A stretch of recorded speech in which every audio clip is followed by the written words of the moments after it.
we used to like talk about if cats can't hoop, they can't fight. The same way I was with rapper. Like if a dude couldn't freestyle, I just can't fuck with him. Like no matter what, you know what I mean? So Yeah. even going back to like pretty much all the boys I had in high school and college, like all them, they all could like freestyle in some capacity. So you know what I mean? Literally all my friends. I know. Every last one of them. Yeah. None of the homies in my circle, like I grew up with, not one of them. Right. Forever been making music. Just what we do, man, culturally. But it's crazy culturally how, like obviously our lives are different. We all involved in fighting and stuff like that. But back then, like all our lives depended around like basketball and rap. You know what I mean? So it's crazy. Like, yeah, completely different. But even thinking back then, like, it's how we were. There's no way that we would have done like shit like wrestling or shit like that. That shit was gay as fuck, man. Yeah. And we still thought how fucking misinformed we were. We still thought, man, I'll beat that dude ass, man. All that But look, even now, knowing how much important wrestling is in fighting, ain't no way I'll let the motherfuckers whip my ass back then. Now I'm thinking, I'm picturing all the wrestlers back in my head from high school. I'd have faded all the cats. But what's funny is this. Just awesome black athleticism. Even as important as it is, that's how we thought. We're like, man, these motherfuckers, man, I ain't letting that dude. And I got in a fight with a bunch of wrestlers, man. A bunch of wrestlers growing up. And I ain't gonna lie, like, I maybe, for every 10 fights I got in growing up, I win like 6 or 5. You know what I mean? I was like, just at 500 or right above. Right below, right above, back and forth. Never was pussy, always a fight. But it'd be like, hit or miss. Dude take me down. Yo, man, let him up, man. Bullshit, let him up. Oh, that locking up, dog. Let him up, man. Go ahead, dog. Shit's crazy. It was cool if you learned this shit back then, because obviously it's important for the sport, but there's a sense of becoming a true athlete that you can only get from like playing like basketball and football period. And shit like that. So if you don't acquire those type of high level athletic skills, and you know, it's gonna take you a long way. And plus all the geeks wrestle. All the nerds wrestle. The cool guys play football and basketball. All the like nerds wear those tights. If you take an average just dude that's not athletic and he wrestled for 5 years, then you take a high level athlete and he just played basketball, football for 5 years, and you put them two against each other, I'm gonna take the high level athlete over the guy that just wrestled, the mediocre guy that just wrestled in a fight. Copy. In a full out fight. We going at it. And look, just off sheer athleticism. And growing up, I've seen the tail of the tape numerous times, and I've been on that side. You know, I've seen my buddy Devon. Low key, just thump cats. Growing up, Devon never lost a fight, to be honest. Motherfuckers say it all the time, and like it ain't validated. Devon beat a lot of motherfuckers up, man. A lot of guys that he shouldn't have beat up, he beat up. Me, hit or miss, but I fought every time. But there was a lot of guys off sheer athleticism that were the tough guys. For sure, like all the Caucasian fighters we got on our team, when they get matched up against the athletic black dude, shit. Hey, next fight. Nah, we gonna Bubba the only one. Bubba the only one. Bubba the only white dude that could take out the athletic black dude. Yeah, I ain't calling no names out on the team, not for but hey, athletic black dude come up, nah, we pass, we good. Next opponent, let's run the next. We'll skip that guy. Yeah. That's funny. But now we getting there. But nah, all jokes aside though, I would my path, if I did wrestle and everyone's like, oh, wrestling is the best base to have. It's very important. But the thing is, if I wrestle, I probably wouldn't fight. You know what I mean? Like I probably wouldn't even have been fighting. Because there's a stubbornness that comes with wrestling. And I remember when I first met Bubba, and I was up there in WVU and going in the room and getting rounds in with those guys. This is like right when Greg Jones left. Ross Renzi, Jake Smith, Christian, Brutus Sheffield, they all know me. Danny Felix, that's their old assistant coach. Yeah.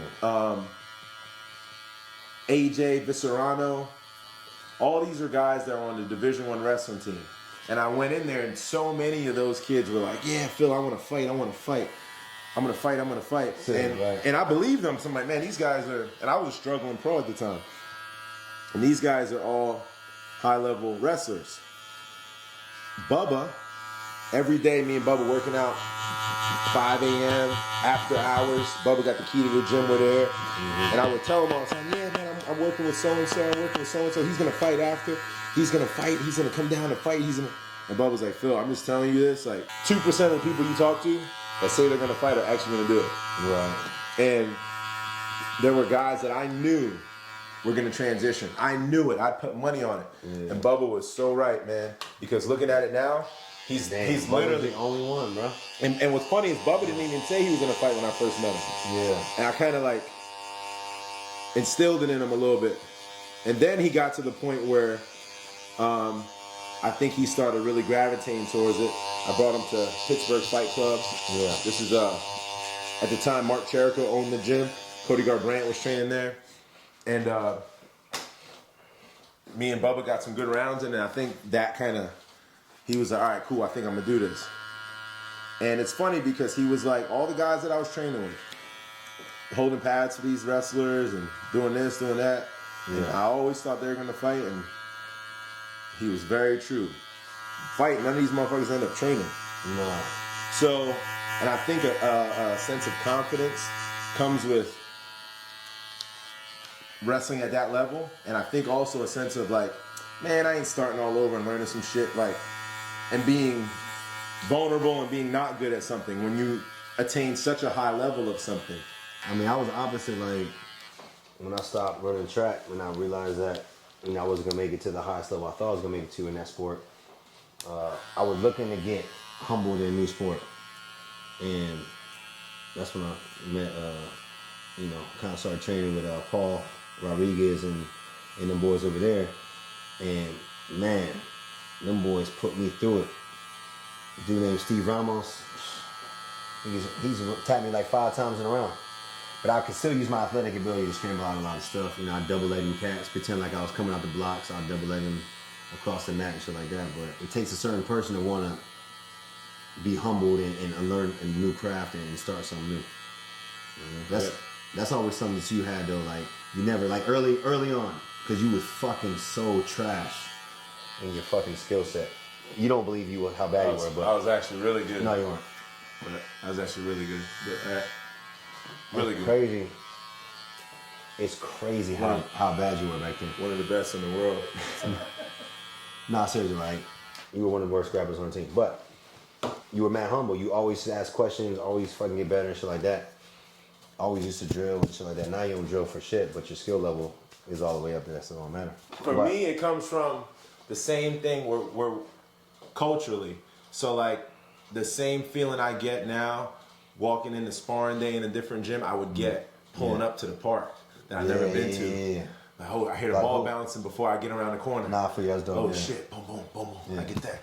I feel that. And I long for that. So when I train, it was the same way. You know, I show up to the gym and I get that, Right.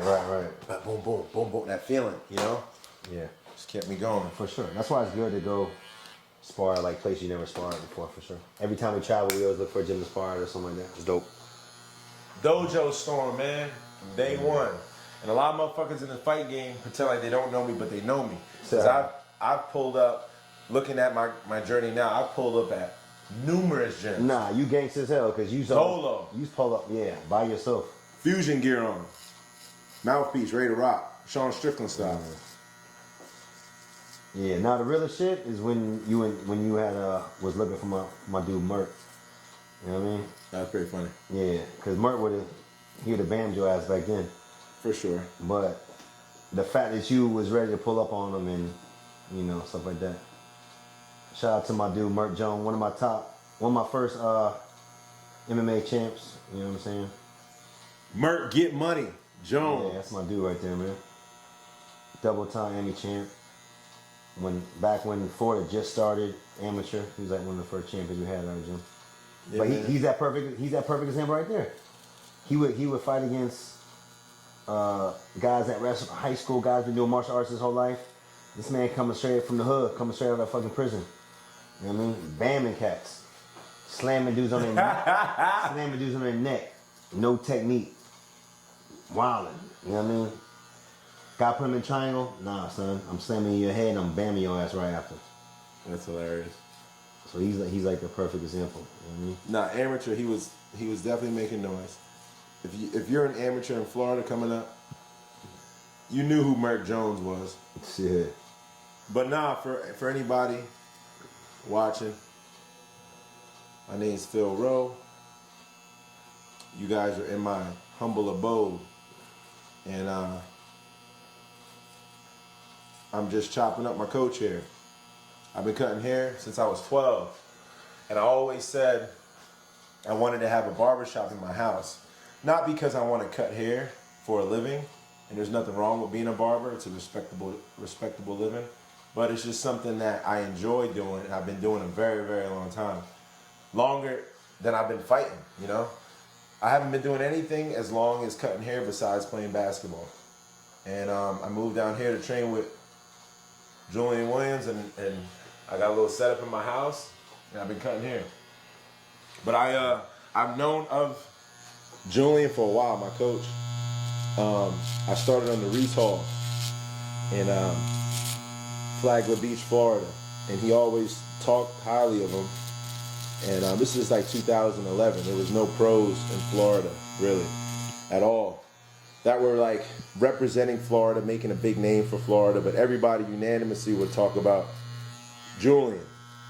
And my coach was like, yeah, man, eventually, if you want to go pro, you gotta tap in with this guy and learn some stuff. So fast forward, I kept training under Julien Williams and Renato Tavares. I kept training under Reese Hall and Renato Tavares, and Reese took me as far as he could.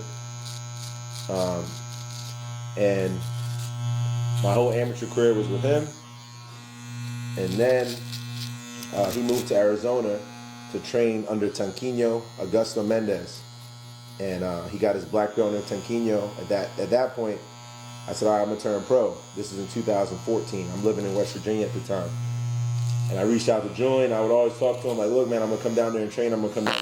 But I'm still in the process of moving, figuring things out. I'm going to go pro. He said, all right, cool, man. You come down here, you train, we'll figure it out. And I remember you telling me before your first pro fight, too. yeah, he was I like, told you not to take that shit. he was like, yo, you're fucking terrible, man. You shouldn't go pro. And I was like, fuck you talking about? I'm good, for one. And I took the fight already. I already had the fight booked. And I called him and I was like, yeah, man, I'm going to come train down there, go pro. He's all right, cool. Then I told him I'm fighting pro. And he was like, dude, don't do that. You're bad. You're really bad at fighting. You got to wait like 2 years. And I was like, I'm ready pro. He's like, I'm just telling you, don't take the fight. Come down, train, we'll figure it out. Took the fight, got TKO'd. First time I got finished in my life. Think he was right. Moved down, ended up staying at his crib, and then we started rocking off these wins. And people, a lot of these guys, they pretended like they didn't know who we were, they didn't know who he was, but motherfuckers come in our gym all the time. Now, you know what I mean, we got Jacare Souza, you know, that finished out his career with us. We got Rodolfo Vieira. We got Lyoto Machida in our gym. And countless. It's crazy that Lyoto Machida is finishing his career with us. It's amazing. That's the illest shit ever. It's amazing. And we have countless upcoming prospects that people don't know about. 5 guys are getting this year. And it's nothing new. We've been doing this, you know. And they now we're in the scene, but we've been doing this. We've been fucking people up. Guys come in our gym. I'm not saying no names, but I'm telling you, they're some of the best guys on the planet. They come in our gym and they get glued to the floor. Not necessarily by me, but they get glued, you know, and they can't say anything but respect the talent at our gym. But now they know, you know, and now they're showing love, and now I'm getting notoriety, but it ain't me, you know what I mean? It's Julien, it's Paul Rodriguez, it's the people that are in charge of the system that we teach. So slowly but surely they'll see, you know. And most coaches, you know what I mean? Like you can't find most coaches in the game that got homegrown guys, right? From day one. And you're also talking guys, coaches themselves, like motherfucker 12-1. You know what I mean? Like you find me your coaches that are still actively on the mat training with guys that are actually good at fighting, you know? It's all speculation, you know? All shitty fighters turn coaches. Half the coaches never even fought, really. And most of the coaches, exactly, haven't even fought. Well, never fought a man, at least. It's all speculation. So, back in the day, it was different, you know what I mean? Like, so we got a recipe, man, and they'll see. What I love about our team, though, is like our system is still such a unique and system that still half the, probably not, even way more than half teams in the country and the world don't even do. Half. I would say a solid three-fourths, if more. Right. What we're doing is so different. And believe it if you want, man, take it from me. Take it from a guy who was losing. I was losing and then I started winning. So it wasn't like I was winning. A lot of these guys you see in the UFC, they come from a winning background, winning record, smashing everyone regionally. Right. The polar opposite. I was losing fights. I wasn't getting finished. I wasn't getting hurt, but I wasn't winning these fights. And then it turned into a win streak, and it turned to me being able to compete in a pool of some of the best guys on earth. In the crib.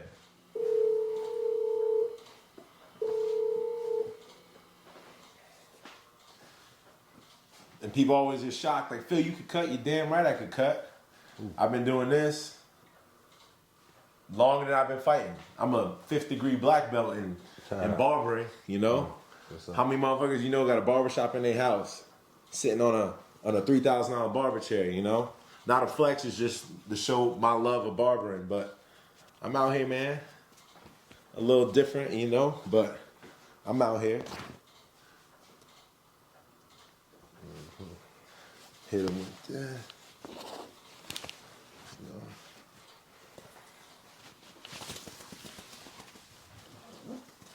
Come on, man. The Fusion XL jerseys. Hey. Y'all want to do, man? Only a real coach hook up his fighters, man. You know? What you want, Fresh? What you want? I take 40. What you want? I take 40. Have all that, my nigga. All right. I'm good. What y'all want to do, man?